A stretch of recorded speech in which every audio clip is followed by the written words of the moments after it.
Muy buenos días, muchachos. ¿Quién apareció por aquí? Nadie. Josito, sonó alguien aquí.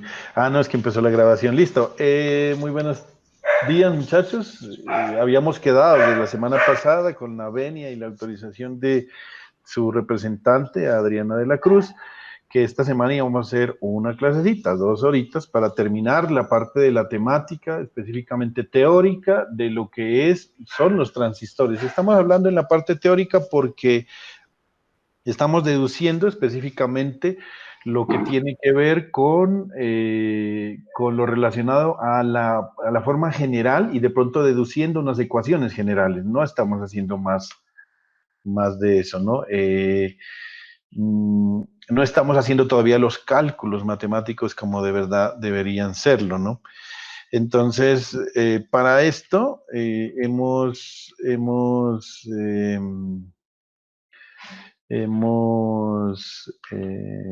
empezado como a captar un poco, digamos, el asunto de cómo funciona un transistor en las diferentes configuraciones. Hemos hablado dos ya de ellas. Una es base común. En esta configuración base común, lo que hemos encontrado es que el transistor lo podríamos utilizar como una fuente de corriente, si ustedes se dan cuenta. Al configurar el transistor, la corriente de colector es aproximadamente igual a la corriente de emisor. De hecho, es igual a alfa veces la corriente de emisor. Digamos, ahí no hay una ganancia de corriente, lo que sí podemos obtener es una ganancia de voltaje. Lo vimos que con un ejercicio muy básico, como una idea somera, si tenemos 200 milivoltios a la entrada, nos daban 50 voltios a la salida. Eso en realidad pues no es posible, pero la idea es que sí se ve un uso de amplificación de voltaje. La otra cosa es que podíamos manejarlo como una fuente de corriente constante, ya que en la configuración de emisor común, de base común, perdón, las curvas de salida son bastante planas, ¿no? Casi que independiente del voltaje, la corriente permanece constante y eso es bien importante. Por fin tenemos una fuente de corriente hasta ahora, ¿no? Cuando la tratamos la configuración de emisor común, lo que hicimos en esta configuración de emisor común fue darnos cuenta de que la corriente en la base, que es la entrada, estaba en microamperios y la corriente en el colector nos daba en miliamperios, es decir, que ahí tenemos una ganancia. Y esa ganancia, ¿quién la determina? Beta. Beta es quien nos determina cuánta ganancia de corriente hay en la entrada con respecto a la salida. Y por eso es que teníamos que beta iba a ser igual a la corriente de colector sobre la corriente de emisor. Entonces, no nos olvidemos de estas relaciones, las voy a poner acá porque realmente son bien importantes. Voy a capturarlas y las voy a dejar acá para que ustedes las recuerden. Esta es la primera relación importante. La corriente de colector sobre la corriente de emisor es igual a alfa en DC, que la corriente de colector lo podemos simbolizar de alguna forma de esta manera, es otra expresión matemática importante. La corriente de colector es alfa veces la corriente de emisor más la corriente de colector base cuando el emisor está abierto. Esa es la corriente inversa de saturación. Dígame. ¿Estaba proyectando usted? No, ¿no? Juepucha, ¿no? ¿Está compartiendo? No. Espérame, ya la voy a compartir. Ahí. ¿Listo? Eso. ¿Ahora sí está viendo? A ver, ahí ya, parece. Ya, ahí sí. Listo, entonces tenemos, estoy recordando la parte de base común, donde base común teníamos que la corriente de colector sobre la de emisor era igual a alfa. En última, si yo despejo, la corriente de colector es alfa veces la corriente del emisor, aquí está, pero la corriente de colector está debida a los portadores mayoritarios y a los portadores minoritarios, es decir, a la corriente inversa de saturación. Así nos daba esto en configuración emisor común. Cuando nos pasamos a la configuración base común, encontramos otra expresión importante. Una de ellas, como para darse cuenta y que ustedes lo tengan presente, es esta. que la corriente colector emisor con la base abierta, que es esta, la corriente colector emisor con la base abierta es igual a la corriente colector base con emisor abierto sobre 1 menos alfa, cuando la corriente de base es igual a 0.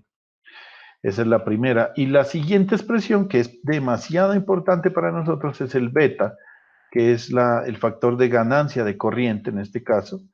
Y este es igual a beta es 1, es IC sobre IB, es el factor de ganancia. Mire, ustedes se han dado cuenta que aquí aparece que alfa y beta son, vamos a ponerlos por aquí así, bien organizaditos allí.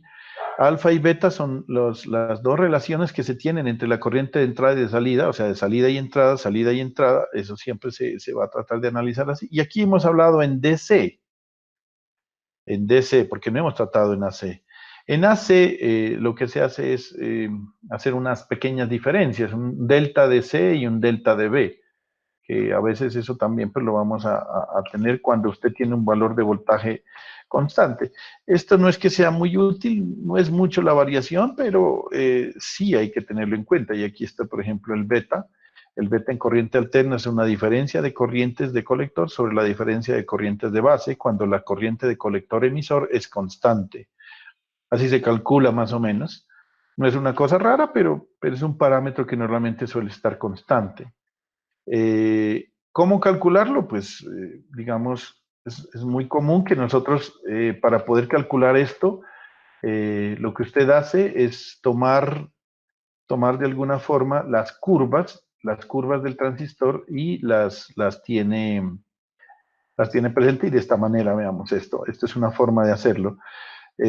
Por ejemplo, y ahora usted me preguntará, ¿y dónde consigo estas curvas, no? Entonces, estas curvas están en la hoja de especificaciones de cada transistor. Cada transistor debe darnos estas hojas de especificaciones, sino cómo lo calculamos. Entonces, mire, ¿cómo calcula usted el beta en corriente alterna? Tiene que dejar el voltaje colector emisor constante. Mire, el voltaje colector emisor, que es esta línea, es constante. En este caso, tenemos 7.5 voltios. Lo dejamos constante y tomamos las diferentes corrientes entre corriente de colector y corriente de base. Por ejemplo, mire, aquí tengo la corriente de colector 1, tomamos esta, y aquí nos da una corriente de base 1. Y tomamos una corriente de colector 2, y esta nos da una corriente de colector 2. Y hacemos nuestra diferencia. O sea, corriente de colector 2 menos corriente de colector 1 sobre corriente de base 2 menos corriente de base 1. Y ahí nos da un punto de trabajo. Esto nos da una curvita parecida a esta, que en este caso sería, por ejemplo, si usted toma esta corriente de base 2, que es 30 microamperios sobre 20 microamperios y lo resta, vamos más o menos en la mitad, que sería 25 microamperios, y ahí nos da una curva adicional. Y ahí vamos a empezar a meter el cuento de lo que se llama el punto Q. Y vean, muchachos, que esto sí es verdaderamente importante, porque, es decir, usted en últimas va a tener que ubicar un punto en donde usted va a trabajar su transistor. ¿Por qué razón? Porque no lo puede trabajar tan acá abajo, porque pues se le puede llegar a la región de corte, o tan acá arriba, en estos lados de acá, porque se le va a saturar. Entonces usted debe escoger, pues una región normalmente se escoge estos lados para trabajar. Y hoy vamos a ver otras características y otras cosas que el transistor tiene, las limitaciones, ¿no? Porque alguien puede decir, toda esta de aquí es la región activa, pero si esta es la región activa, pues usted no puede andar escogiendo puntos cercanos acá porque se le pueden acercar a la saturación, se le pueden acercar mucho a la saturación, ni puntos muy cercanos acá porque se le acerca mucho al corte. Entonces coja por este lado, por este lado. Ahora, si usted lo coge muy acá arriba, también tiene otro problema. Ahora lo vamos a ver por qué. Si lo coge muy acá, también tiene otro problema. Entonces, eso es lo que vamos a ver en la clase de hoy. Entonces, eso es importante, muchachos, que lo tengan claro, cómo calcular el punto de quiesencia. Ese punto Q se llama quiescente o punto de trabajo, punto fijo. Es el nombre que vamos a empezar como a utilizar. Usted debe buscar un punto de trabajo. El punto Q llamémoslo como punto de trabajo. Y se refiere a lo que le digo, al punto quiescente, al punto que vendría ¿cómo traducirlo quiescente?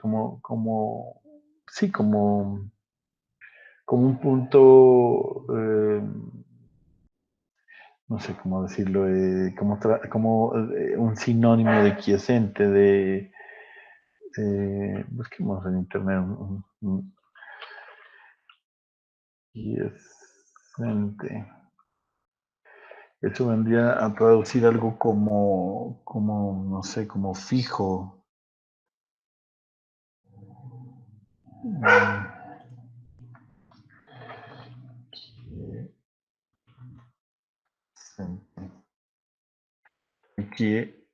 Quieto, ¿sí? Pudiendo tener movimiento propio, pero que está quieto, eso es lo que quiere decir. Ok, yo lo puedo mover el punto Q, pero eh, uy, ya tengo más espectadores, ¿no? Al señor Daniel Pedraza. Serían tan amables, por favor, me llenan el llamadito a lista en el chat. Les agradezco mucho su presencia, Jimmy y John. Gracias. Entonces, ¿qué les digo? Entonces, esa es la situación, es decir, nosotros, el punto quiescente quiere decir algo así como quieto, pero que yo lo puedo mover, ¿no? O sea, quieto, pero lo puedo mover al tiempo. Entonces, es un punto móvil, pero que yo lo puedo dejar fijo y por eso se llama punto Q, punto quiescente. Bien, también encontramos estas relaciones que son bien importantes, que las debemos tener en cuenta. ¿Por qué razón? Porque es que alguien me va a decir, ¿cómo calculo el alfa y cómo calculo el beta? Pues es que yo no lo puedo calcular, esos son parámetros propios del fabricante. El fabricante es el que dice, yo hice este transistor con un alfa de tanto. ¿Por qué? Pues porque él es el que determina cuánta droga, iba a decir yo, cómo lo dopó, cómo lo fabricó, qué tan delgado es la base, qué tan saturada es el emisor, qué tan saturada está el colector. Estas cosas de fabricación es el que nos determina el alfa. ¿Y el beta quién lo determina? Pues también el fabricante. Es decir, estos valores, vean, por eso es que aquí ya es bien importante empezar a leer las características de cada transistor, porque existen millones de transistores en el mercado. Y es más, dentro de los mismos millones de transistores, no todos tienen las mismas características. A veces son muy parecidas, pero no son iguales. Usted puede fabricar 1.000.000 de transistores con una sola referencia y resulta que no todos le dieron con el mismo alfa y con el mismo beta. Estos valores son muy variables, porque es que es difícil fabricar que le quede exactamente igual. Pero alguien me va a decir, por ejemplo, listo, usted puede calcular la corriente de colector y la de emisor, sí, claro, y ahí puede encontrar el alfa y el beta también con la de base. Pero, por ejemplo, esta corriente de colector base con el emisor abierto, esta es una característica que está en las hojas de datos de cada transistor. Esta corriente, a veces le dan esta, y usted necesita calcular la corriente de colector emisor con la base abierta, pues si ya tiene I sub CBO, pues puede calcular I sub CO, ¿sí? Lo mismo, si a usted el fabricante le da beta, pues puede calcular alfa. ¿Cómo? De esta manera. Alfa es beta sobre beta más 1. Y si le da el alfa, también puede calcular beta. Pues por eso es que los fabricantes ni siquiera, o sea, el fabricante no le va a decir esto vale alfa, esto vale beta, esto vale I sub CBO, esto vale I sub CO. No. Le dan uno de los dos y usted calcula el resto. Por eso son importantes todas estas expresiones, ¿no? La polarización habíamos hablado que es fundamental, por supuesto, porque para cualquier configuración de transistores es demasiado importante, ¿no? Entonces, verán, las dos configuraciones que hemos visto son las más usadas en transistores. Coger un transistor con emisor común, que es cuando el emisor es común entre la entrada y la salida. Y la más usada de todas quizás es emisor común. Dije, emisor, a ver, repito, vuelvo otra vez. Las dos configuraciones que hemos visto, que son base común y emisor común, son las más usadas. Y de las dos, la más usada es el emisor común. ¿Por qué razón? Porque en configuración de base común, el transistor funciona como un amplificador de voltaje y como una fuente de corriente. Y en emisor común, usted lo que hace es un amplificador de corriente. Tiene una ganancia de corriente bien interesante. Usted mete en la base corriente pequeñita y en el colector le da una corriente grande. Además sirve para hacer acople de impedancias también, acuérdese. ¿Por qué? Porque usted a la entrada tiene una resistencia pequeña y a la salida tiene una resistencia grande.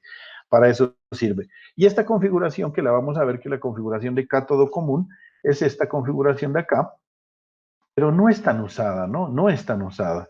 ¿Por qué razón? Porque el único uso que tiene es que esto es como un acoplador de impedancias en el sentido de que a la entrada usted va a tener una impedancia muy grande y a la salida usted va a tener una impedancia muy pequeña. Entonces, ese es como el uso que tiene el cátodo común. Por eso casi no es tan importante y no se estudia mucho, aunque pues algunas veces, como les digo, se utiliza particularmente para hacer acople de impedancias más que otra cosa, ¿no? ¿Cómo serían las corrientes? Pues depende de si el transistor es PNP o NPN. Entonces, lógicamente, se va a seguir, siempre van a seguirse presentando o haciendo válidas las ecuaciones. La corriente del emisor entra y la corriente de colector y base sale cuando está de esta manera. Eso quiere decir que la corriente de emisor va a ser igual a la suma de la colector más base. Eso siempre va a ser, independiente de la configuración. Lo mismo acá, mire. La corriente de colector entra, la corriente de base entra, por lo tanto estas dos se suman y sale la de emisor. Y siempre va a pasar lo mismo. Como el emisor es el más altamente saturado, la base es prácticamente un circuito abierto, entre comillas, porque la corriente de base es muy pequeña, entonces la corriente de colector casi que es la misma corriente de emisor, entonces por eso esta flecha es más gruesa y la pequeñita es la que nos aporta la corriente de base. Esto sucede en las dos configuraciones. ¿Cómo se vería el transistor? Así. Como el que está en común, el que está en tierra es el colector, mire, pues la flechita va a estar en la parte de arriba. Eso es muy rara vez verlo así. Muy rara vez verlo así. Y cuando está la flechita entrando, entonces significa que esto es este es PNP y como aquí está la parte negativa del diodo NPN. Yo les quedé con una tarea de decir lo de la flecha y no me pude acordar, hermano.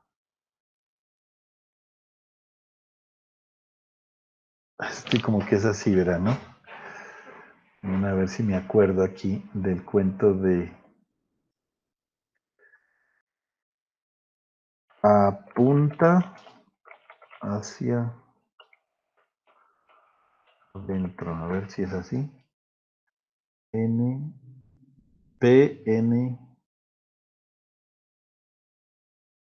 P, N, P. Apunta hacia adentro.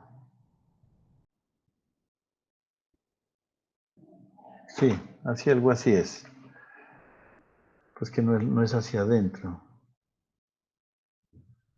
Pero bueno, apunta hacia adentro apunta hacia adentro es P, voy a poner aquí P, apunta hacia adentro es P, N,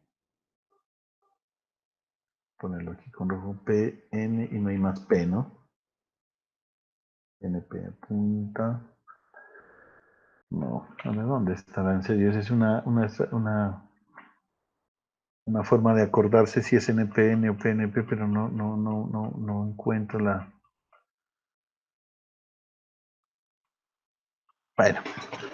Bueno, no importa, pero entonces me voy a inventar una aquí.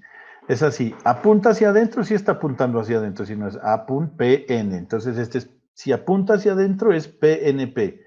Y si no apunta hacia adentro, es este caso de acá, entonces mire lo que tenemos. Las N es la que tenemos en cuenta. N,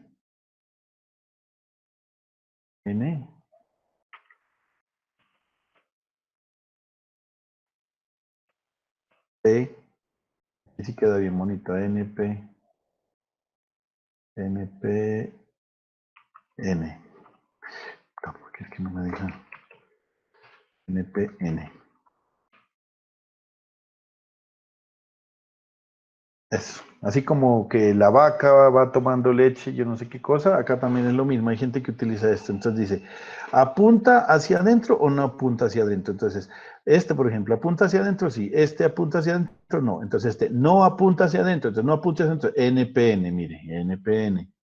Apunta hacia adentro. Entonces, apunta hacia adentro la primera P y luego N. PNP. Ahí está, pues. Para los que quieren acordarse de eso, ya me acordé. Si no apunta hacia adentro, ya apunta hacia adentro. Si no apunta hacia adentro, no apuntas, NPN. Apunta hacia adentro, P. Esta les queda la cosilla. Entonces, esta configuración, como les digo, de colector común es muy poco usada, solamente es como para la parte de acople de impedancias, en donde la impedancia de entrada va a ser una resistencia extremadamente grande y a la salida usted lo que va a tener es una resistencia extremadamente pequeña. Entonces eso se utiliza para esa parte, ¿no? No es más. Bueno, vamos a ver, por eso en esta casi no hacemos mayor cosa, pero vamos a ver en este momento lo que les había dicho. ¿Cómo hacer para que el transistor usted lo ponga a trabajar, ¿no? Que es lo que es más importante. Entonces veamos un cuidado que se debe tener con los límites de operación. ¿A qué me refiero con los límites de operación? A que el transistor tiene unos límites que usted debe tener mucho cuidado con estos límites. El primero que debe tener en cuenta es no poner el punto de trabajo cerca de la región de corte, ¿sí? Es decir, no lo ponga tan abajo. Segundo, tampoco, digámoslo así, tampoco lo ponga, el punto de trabajo, en la región de saturación. Son los dos términos importantes. ¿A qué me refiero con esto? Voy a dejarlo aquí. Volvamos acá. Yo borré esa imagen, ¿no?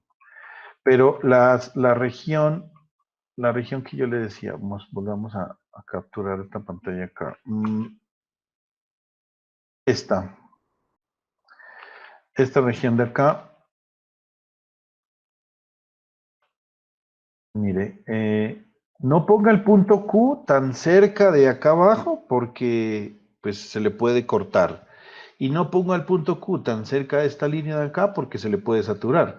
Entonces tiene toda esta región de acá, podría decir alguien. Pero ojo con esto. Los transistores tienen varias cosas. Y es que el voltaje colector emisor, bueno, yo voy a poner la configuración más común de estas, que es la emisor común. Voy a ponerla acá. Voy a ponerla acá para que la tengamos clara de qué es que estamos hablando, ¿no? Aquí está. Entonces, estamos hablando de esta configuración de emisor común, ¿listo?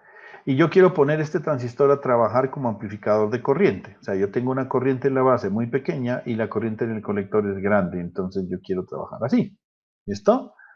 Pongo una corriente pequeña aquí y espero que acá haya una corriente grande. Eso es lo que me dicen las curvas. Entonces yo le digo, listo, entonces yo puedo trabajar bien lejos de esta región de saturación. Entre más lejos esté de acá, pues más bacano. Pero resulta que este voltaje colector-emisor tiene su límite. ¿Qué quiero decir? Si yo pongo demasiado voltaje entre el colector y emisor, el transistor se me rompe, es decir, se daña.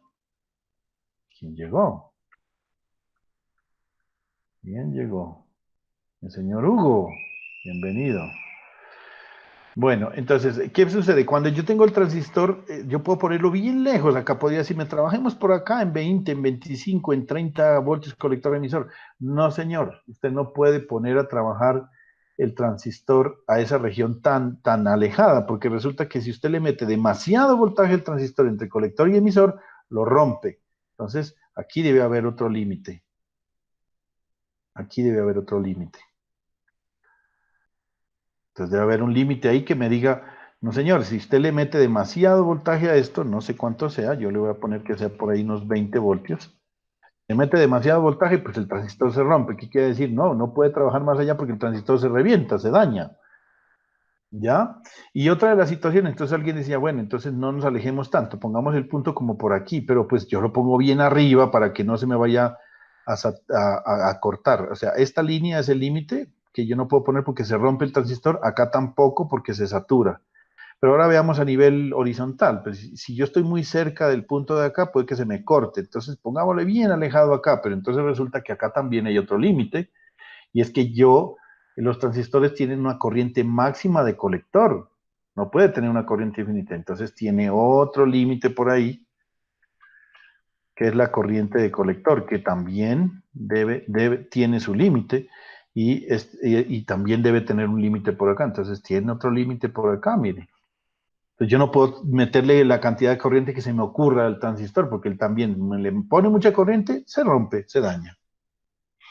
Entonces, mire, esto es lo importante que usted debe tener en cuenta. Para cualquier diseño de un transistor, ¿en dónde va a trabajar? ¿Cerca de la región de saturación? ¿Cerca de la región de corte? ¿Cerca de la región donde el voltaje colector emisor es máximo? ¿O cerca donde la corriente de colector es máximo? Ojo con eso.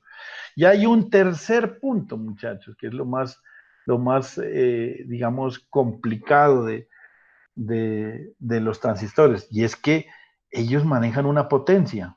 ¿Sí? Ellos manejan una potencia. ¿Cómo hago esta vuelta aquí?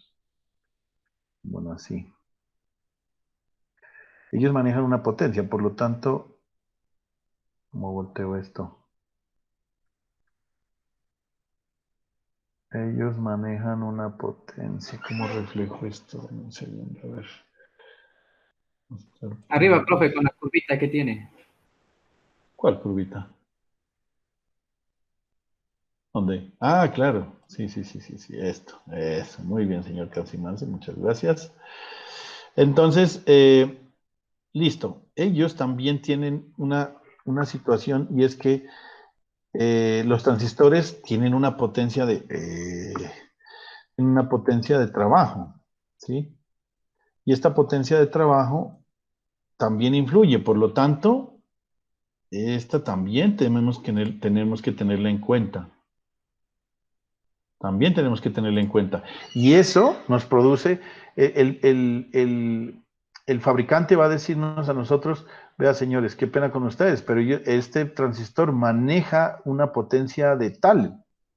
Entonces, usted va a tener que tener cuidado con la potencia, y esta curva de aquí nos dice la potencia máxima. Entonces, ojo, aquí es donde lo bonito que empieza la ingeniería como tal, muchachos, a partir de este momento.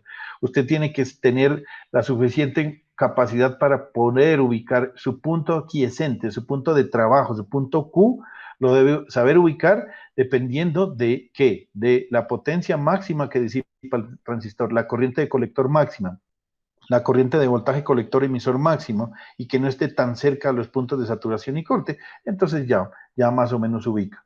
De tal manera que la excursión de la señal que usted va a meter a la entrada debe poderse tener sin ningún problema de distorsión, porque si usted empieza a pasarse de estos límites, por eso se llaman límites de operación, si usted se empieza a pasar de estos límites, la señal que usted vaya a obtener al final del asunto puede salir recortada. Yo voy a borrar esta parte, porque yo tengo una gráfica más bonita, más interesante, hecha por acá, que con respecto a los límites de trabajo, y son específicamente estos. Miren, ahí es donde está más clarificado, y donde usted puede visualizar cuando es el diseñador, cuando usted es el ingeniero, cuando usted es el diseñador, que debe tener en cuenta estos parámetros de trabajo, ¿sí?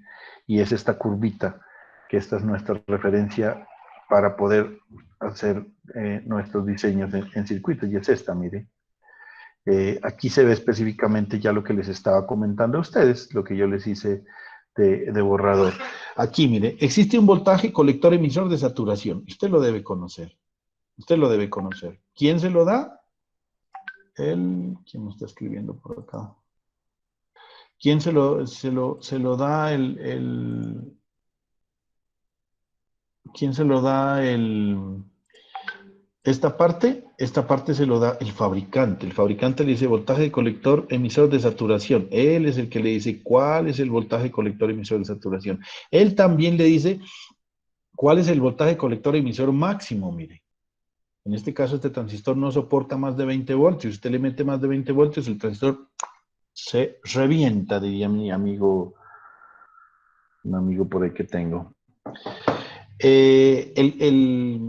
Esta parte, que es la región de corte, aquí es donde está el I sub 0E. Esto también se lo da el fabricante. El voltaje, la corriente colector emisor con base abierta, también se lo da el fabricante.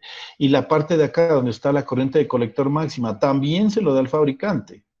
Entonces, todos estos límites de operación se los da el fabricante. Y finalmente, también le da la potencia, que es la potencia de colector máxima, se la calcula como el voltaje colector emisor por la corriente de colector. Y esa es la potencia máxima de trabajo. Por ejemplo, este transistor que estamos viendo dice que maneja 300 milivatios. Entonces, ojo con ese diseño.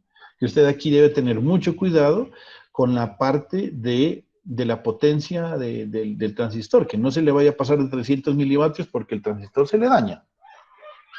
Ahora, todas estas cosas usted las debe conocer como ingeniero que a futuro, en unos poquitos años, va a ser.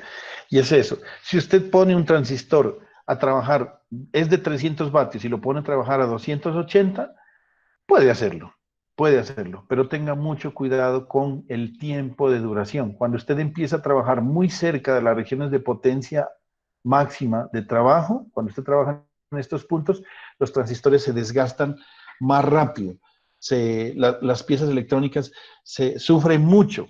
Por eso, muchachos, no se dejen meter los dedos en la boca en algunos aspectos y en algunas cosas, pero sí usted debe tener mucho cuidado con algo, y es que, por ejemplo, si usted deja un dispositivo electrónico que se le aumente la temperatura, ojo con eso, usted es el que sabe perfectamente. ¿Qué pasa si aumenta la temperatura? Cuando aumenta la temperatura, los transistores empiezan a aumentar empiezan a modificar su condición de trabajo. ¿Y eso qué significa? Pues que entonces donde usted pensaba que iban 10 mil amperios, ya no van 10, sino van 12, 14 o 15. ¿Y qué puede pasar? Pues que se puede acercar demasiado o de pronto a una corriente de colector máximo y resulta que en ese momento se puede dañar el dispositivo. Entonces, no deje su teléfono móvil cerca del sol, no deje su computador portátil cerca de una ventana donde esté llegando el sol. Ah, no, es que eso no se daña. Bueno, pues entonces usted ya sabe por qué es que se daña. No se daña porque la mamá dice, cuidado que eso se daña porque lo va a chamuscar. Pues el sol no lo chamusca, pero el problema es que está recibiendo demasiada exceso de temperatura y la temperatura es el peor enemigo de los electrónicos.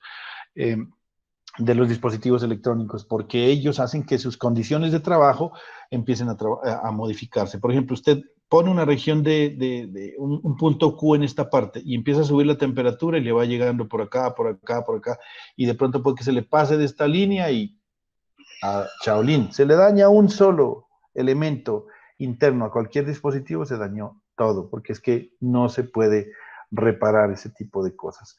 Entonces espero que haya quedado bastante claro este aspecto, muchachos, con respecto a lo de los puntos, límites de trabajo, entender qué es lo que usted debe analizar y manejar muy bien estas cosas. Y por eso se ponen esos límites y por eso inclusive hay una tablita que usted debe tener muy presente cuando está diseñando transistores y es esta, ¿sí? Esta nos dice, la corriente de colector debe ser superior a la corriente colector emisor, pero debe ser inferior a la corriente de colector máxima, ¿sí? Es decir, debe estar por aquí encima de esto y por debajo de esta. El voltaje colector emisor debe estar por encima del voltaje de colector emisor de saturación, pero debe estar por debajo del voltaje colector emisor máximo. Y la potencia debe ser siempre menor que el voltaje colector emisor por la corriente de esto, porque si no lo daña el transistor. Entonces, esa es la manera en cómo se llaman sus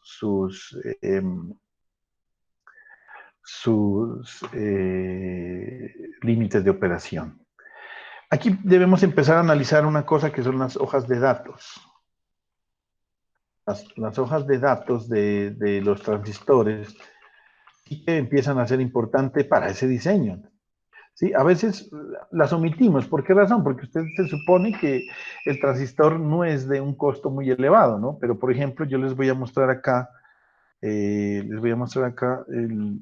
un pedazo nomás, porque deberíamos tener, a ver, yo voy a ver si puedo capturar más de la cuenta. Bueno, yo creo que aquí nos sale un poquito donde podemos mirar. Una hoja de datos es lo que se encuentra en los manuales de cada fabricante. Y entonces, por ejemplo, mire, yo voy a pegar aquí esta hoja de datos. Este es un pedazo de una hoja de datos. Y entonces, mire, voy a agrandarla un poco para que nos quede más fácil la lectura. Mire el transistor. Este es un transistor modelo 2N4123, ¿sí? Usted tiene que saber qué tipo de encapsulamiento es. Aquí tiene una cápsula tipo TO92. ¿Por qué se llama TO92? Porque esta es la forma en la que tiene. Hay varias, como les digo, varias estructuras físicas, que ahorita vamos a ver otras estructuras físicas, cómo se ven. Y la hoja de datos tiene que decirle específicamente cuál es el colector, cuál es la base y cuál es el emisor. Recuerde, esta apunta hacia afuera, por lo tanto es NPN o PNP. No apunta hacia adentro, apunta hacia adentro. No apunta hacia adentro, entonces es NPN. Entonces, este transistor 2, exacto, NPN, no apunta hacia adentro.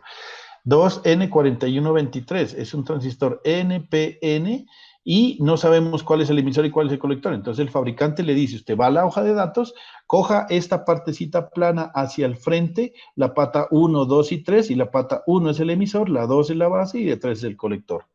¿Sí? Y aquí dice, vea, NPN de silicio, transistor de propósito general. Pero mire, en las hojas de datos usted encuentra todo esto. Vamos a agrandar un poco más esto para que podamos ver, no importa que se nos salga de acá de las dimensiones, pero mire, voltaje de colector a emisor, voltaje colector emisor base, mire, lo que yo les decía, B sub C, B O, 30 voltios, 30 voltios, ¿sí? Voltaje colector a base con emisor abierto, máximo 40 voltios. Voltaje colector a base, no le puede poner más de 5, mire. Corriente de colector continua, vea, 200 miliamperios, ¿sí? 200 miliamperios. Máxima potencia, vea, 625 milivatios, ¿sí? La potencia del transistor. Mire lo que dice, dispositivo total a temperatura de 25, vea. ¿Sí? Si usted trabaja a 25 grados, se reduce a más de 25 grados. Por supuesto, si usted trabaja a menos de 25 grados, esta potencia se va a reducir. Entonces, ojo con eso, mire, todas esas características están aquí. Mire, la resistencia térmica, ¿se acuerdan la resistencia térmica que nosotros vimos? Acuérdense que la resistencia térmica depende de la temperatura, de la fabricación, de un poco de cosas, eso vimos los diodos, y así podemos entender esta hoja de características. Mire, y eso tiene un poco de valores aquí. Entonces, usted como fabricante tiene valores típicos y máximos, ¿no? Por ejemplo, busquemos aquí a ver si está el beta. Aquí está el beta, mire. Se llama HFE o beta de este transistor.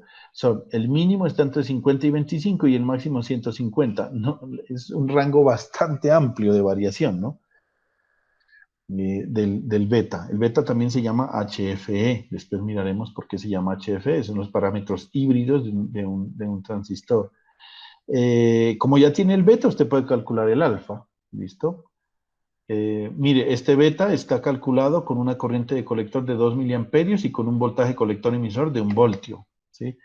Y cuando lo calculan con 50 miliamperios y un voltaje colector emisor de 1 voltio, obtenemos un beta de 25, mire.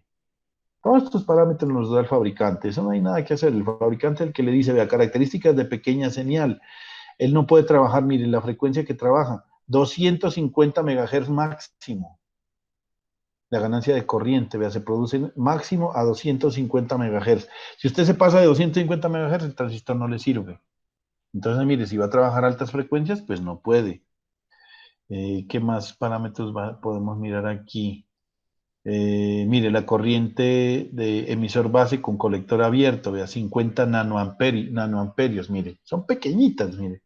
La corriente inversa de saturación, mire, la ICBO, lo que yo les decía, mire, corriente de colector base cuando el emisor está abierto, mire, 50 nanoamperios, es bien pequeña, por eso a veces ni la tenemos en cuenta, porque es en nanoamperios. ¿Qué más les puedo decir? Características eléctricas a 25 grados, a menos específica lo contrario. Entonces, mire, esta hoja de datos definitivamente nos va a servir para muchas cosas. Varias de las cosas, una de las cosas que nos va a servir, pues aparte de saber de saber dónde está el colector, dónde está la base y dónde está el emisor, porque esto es una parte importantísima. También podemos mirar el beta, también podemos mirar la corriente inversa de saturación cuando el emisor está abierto, podemos mirar una cantidad de parámetros, cuál es la potencia máxima, para qué se usa, de qué está hecho, miren, de silicio. Todas estas características nos sirven en la hoja de datos para poder determinar muchas características propias de los transistores. Entonces, estas son nuestras hojas de datos que vamos a estar consultando muchas veces. Y adicionalmente a estas hojas, perdón, a estas hojas también tenemos otra cosa, y es que, ¿se acuerda que yo les mostraba a ustedes unas curvas? Pues ellos también tienen, los fabricantes también le dan esas curvas. Pues porque yo le decía, pero bueno, aquí voy a mostrar parte de esas curvas y cómo poderlas interpretar más o menos, ¿no? No es algo tan fácil, aquí hay algunas de las que nos les dan. Entonces, mire, eh, por ejemplo, para algunas personas les va a importar mucho la capacitancia, porque el transistor, lógicamente, si usted tiene un par de conductores separados por un dieléctrico, y casi que podría ser, pues tiene capacitancia, sí tiene capacitancia, mire. Entonces, ¿qué voltaje de polarización en inversa, qué capacitancia nos da, mire, en picofaradios? A veces eso también es importante. El tiempo de conmutación, es decir, cuánto se demora cuando usted lo pone de saturación a corte, cuánto se demora en responder, ¿sí? Entonces, mire, se demora en responder, aquí está en nanosegundos, mire, 200 nanosegundos, 100 nanosegundos, ¿sí? ¿Sí? Porque usted puede pasar de saturación a corte, ¿cuánto tiempo se demora? Eso para usted es importante. Por ejemplo, se utiliza el transistor como un conmutador. Aquí que tenemos, esto es la figura del ruido, eso es en decibelios. ¿Cuánto ruido puede producir cuando esté trabajando a frecuencias del orden de los 100 kilohertz o de los 4 kilohertz o 10 kilohertz? Entonces, mire, la resistencia de la fuente, en fin, hacen una cantidad de gráficas. Todo esto es muy técnico esto, ¿no? Es muy técnico, pero a veces es importante conocer lo que existe, porque son cosas muy técnicas. ¿Qué otras gráficas hay? A ver, veamos. La impedancia de entrada, mire, tiene impedancia de entrada, tiene impedancia, relación de alimentación de voltaje, ¿qué más les puedo mostrar ahí? Características de ganancia de colector, bueno, esto que es el HFE, ¿no? Sí, el HFE, pero no, bueno, realmente no es tan importante esto acá. Límites de operación, lo que ya les dije. Entonces, por ejemplo, mire, eh, este transistor nos dan unas características ya les voy a copiar esto. El fabricante les dice límites de operación, los que tiene, mire. Entonces, por ejemplo, volvámonos acá, específicamente los límites de operación. Esto es lo que nos da el fabricante, estos límites de operación, mire. Nos dice que el transistor para poder trabajar en la corriente de colector debe estar por encima de 7.5 microamperios, que es la corriente inversa de saturación, y no pasarse de los 200 miliamperios, ¿sí? El voltaje colector emisor, el mínimo, el de saturación es 0.3 y el máximo voltaje que soporta es 30 voltios. Y la potencia ya habíamos visto que es de 650 milivatios y esto lo consigue cuando el voltaje colector emisor multiplicado por la corriente de colector. Y eso usted lo puede calcular, pues por supuesto, lo puede calcular cuando esté haciendo encontrando el punto quiescente del transistor, que eso lo vamos a ver más adelante. Ahorita les estoy haciendo básicamente como una introducción, ¿no? Una introducción al propósito general del transistor como tal. Miren que a veces es importante saber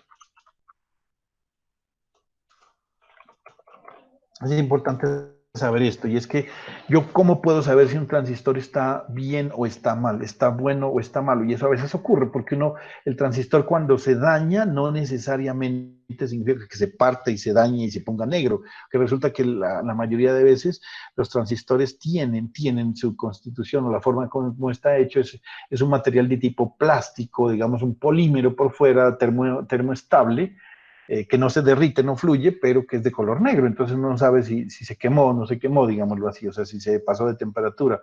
A veces olerlo es una forma de darse cuenta si se dañó o si se puso demasiado caliente, pero es que resulta que usted alguien le prestó un transistor y usted no sabe si él está bueno. Entonces, una forma de hacerlo es a través de un trazador de curvas, ¿no?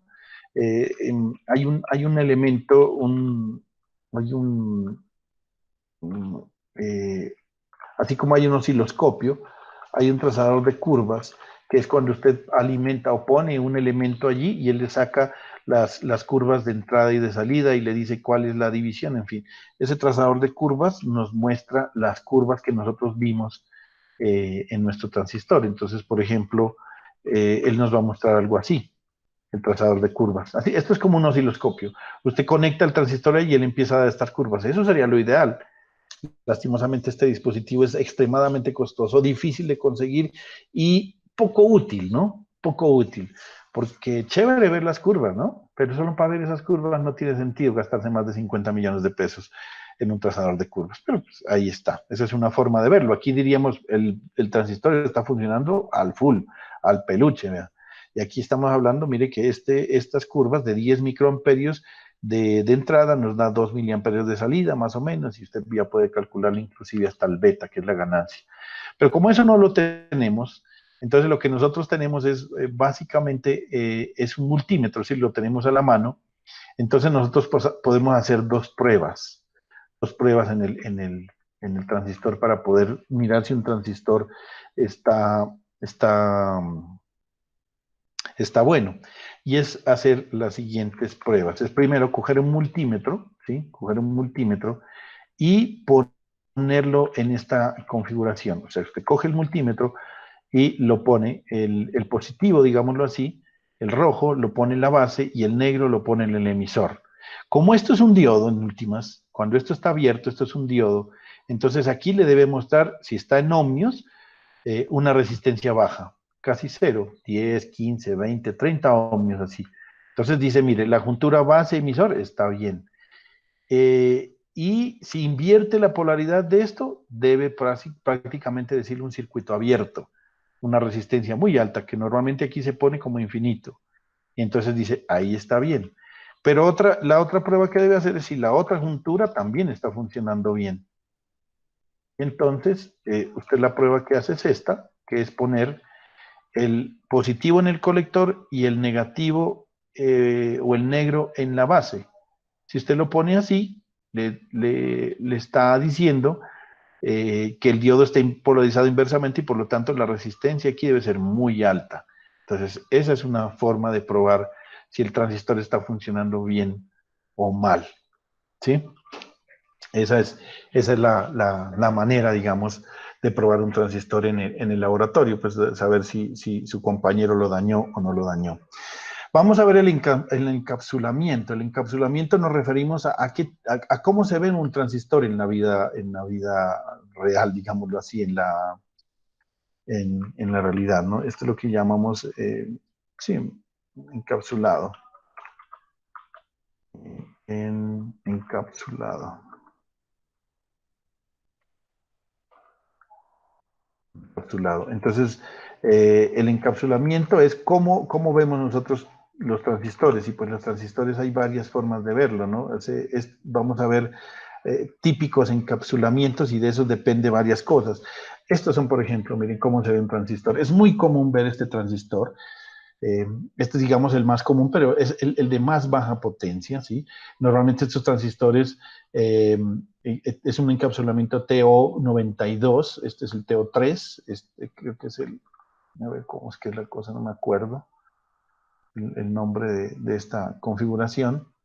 ¿Y de qué depende esa forma?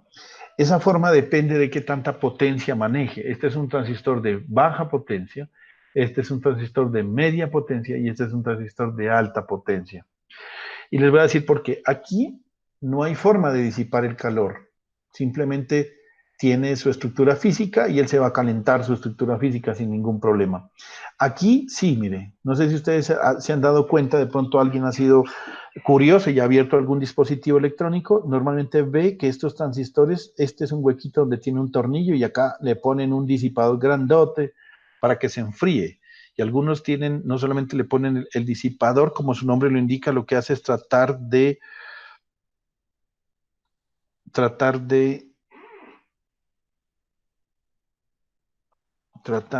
esperen un segundo, tratar de que el calor, el ambiente refrigere el transistor.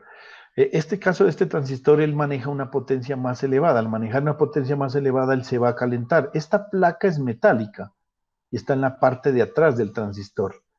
Entonces lo que hace normalmente la gente es, bueno, lo deja así o en últimas le pega a través de un tornillo, por eso tiene este hueco, le pega un tornillo, un dispositivo metálico más grande. Eso lo que hace es que, como ese dispositivo metálico normalmente es frío, entonces lo que hace es que el calor se disipe. Y este sí es más grande, este es de más potencia todavía. Esto parece un sombrero.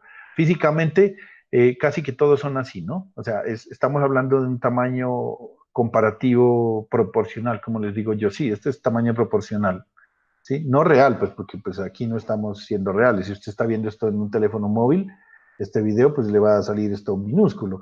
Pero yo me refiero a que esto es proporcional, o sea, así como son los tamaños, son proporcionales. Entonces, este es pequeñito, este es un poco más grande y este es el más grande de todos. Y este tiene unos dos tornillos acá. Y es que normalmente este sí se pone en unas placas metálicas grandes. Esto, por ejemplo, este tipo de transistores los tienen las plantas que utilizan en los carros y esas cosas que utilizan esos sonidos bastante grandes. Se utilizan este tipo de transistores porque son la superficie es completamente metálica, todo esto es metálico, en cambio esto es de polímero y la placa metálica solamente está pequeñita, esta no tiene, en cambio toda la superficie es metálica para que se disipe el calor y tenga la posibilidad de enfriarse más rápidamente. Entonces hay muchas, ¿no? Muchas formas en cómo está el encapsulamiento del transistor, pero una cosa que a veces, yo no sé si a ustedes les dio curiosidad cuando se metieron a estudiar esto, uno le hablaban, no, pues que la microelectrónica y que la microelectrónica y que yo no sé qué, y que esto de los transistores son una cosa pequeñita, que el silicio es, sí, sí, pero esta vaina a mí me parece súper grande, hermano. Si usted lo mira, el transistor, esto es del tamaño no, pues digamos que es como la cuarta parte de la uña del meñique, digámoslo así. Para mí me parece grande. Y decía, pero es que no, es que acá hablan de que el silicio es poquito, que no sé qué. Pues miren, la forma en cómo internamente está hecho un transistor es de esta manera, ¿sí? Miren este encapsulamiento, el TO92, por ejemplo. La estructura metal, todo lo que está por fuera y lo que uno ve es un material de polímero, de plástico, como normalmente lo utilizan. Y mire por dentro cómo está. Por dentro tiene estas tres paticas y mire cómo es. Si yo aquí lo agrando con un microscopio, el silicio que se encuentra es bien pequeñito, es bien pequeñito. ¿Sí? Entonces la cantidad de silicio y de germanio o de arsenuro de galio, de lo que esté hecho el transistor, es bien pequeñito. Mire, estas tres paticas son las tres paticas que se ven aquí, comparado con esta estructura que usted ve que es significativamente pequeña, pues realmente el transistor, la cantidad de silicio que tiene es extremadamente pequeño, ¿no?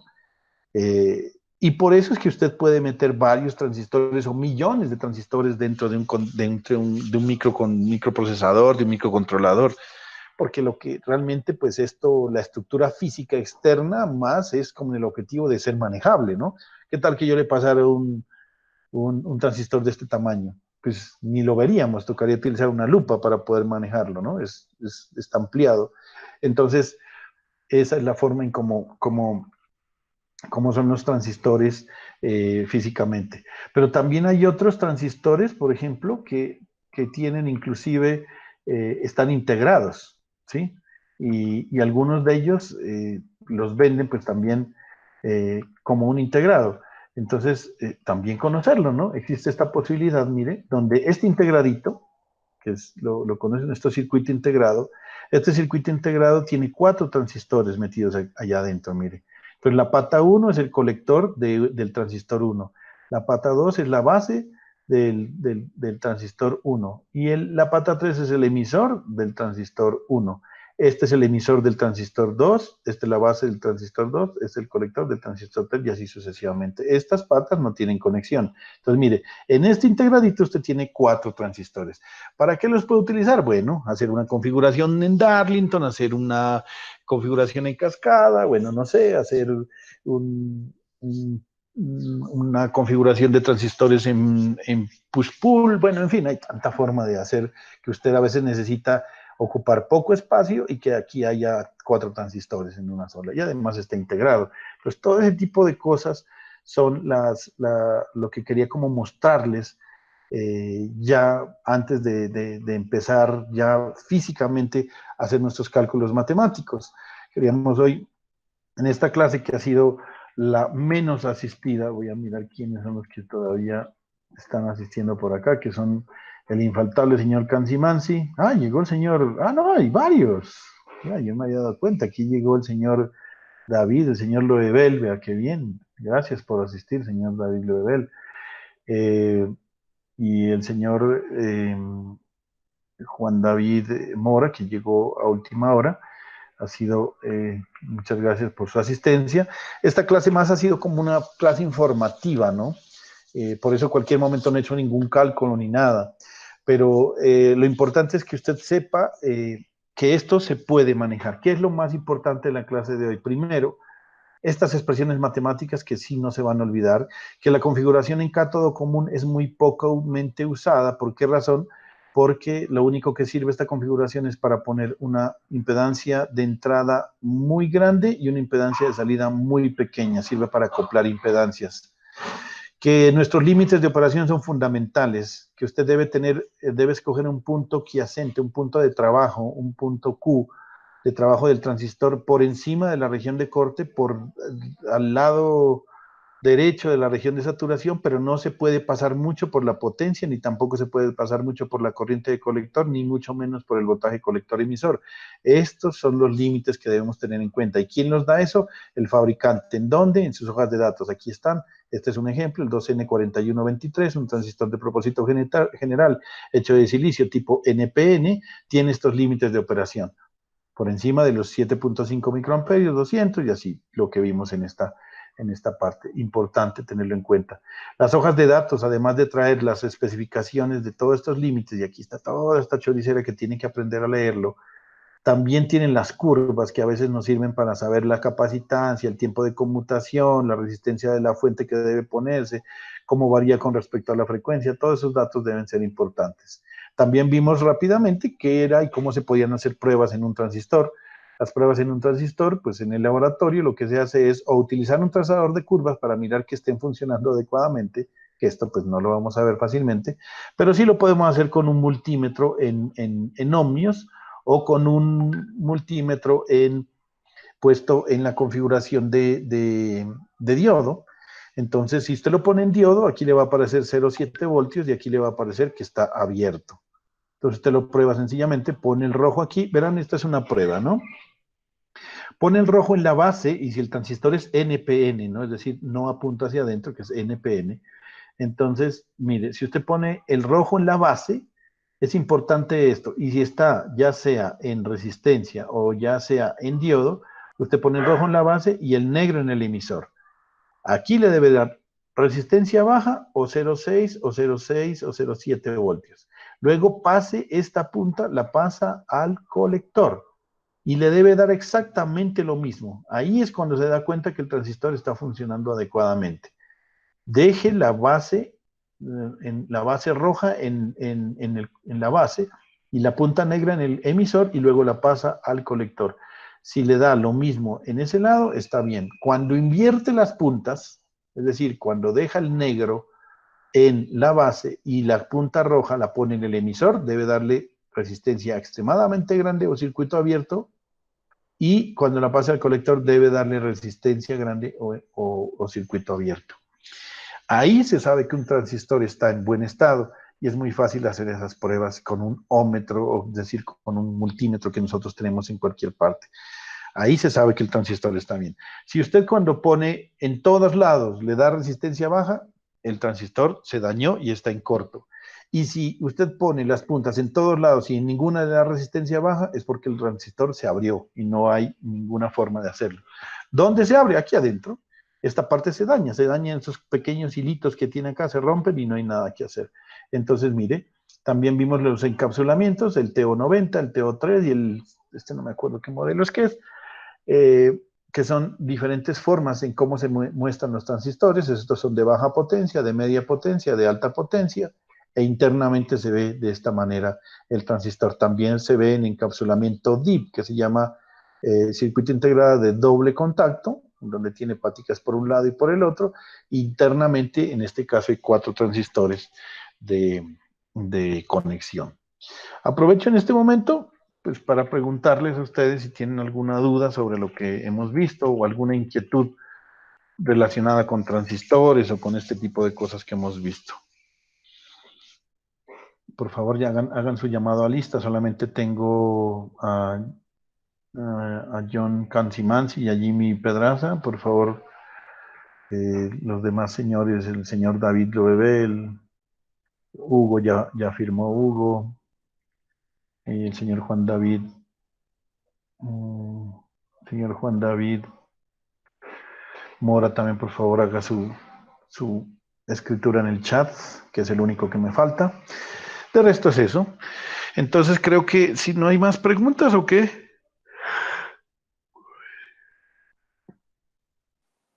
Pues no, Les profe, la agradezco verdad es entonces. que todo está claro. Ajá, bueno, listo, Juan David, gracias por llamado, lista. Sí, esto era más una clase informativa de conocer cómo se ve y hemos terminado la parte introductoria de lo que son los transistores. A continuación, ya en la siguiente semana, pues que es donde vamos a tener nuestra próxima clase, es fundamentalmente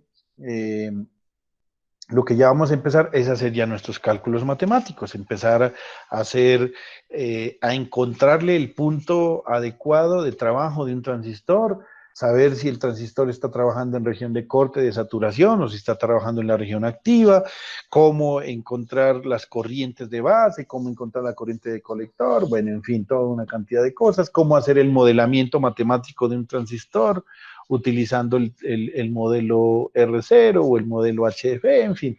Así como hicimos con el diodo, que nosotros el diodo inicialmente simplemente vimos cómo era que estaba fabricado, cómo estaba hecho y cómo se puede usar. Ahorita ya vamos a empezar con estos cálculos matemáticos y eso lo vamos a hacer entonces la próxima clase. Les agradezco nuevamente su asistencia, gracias.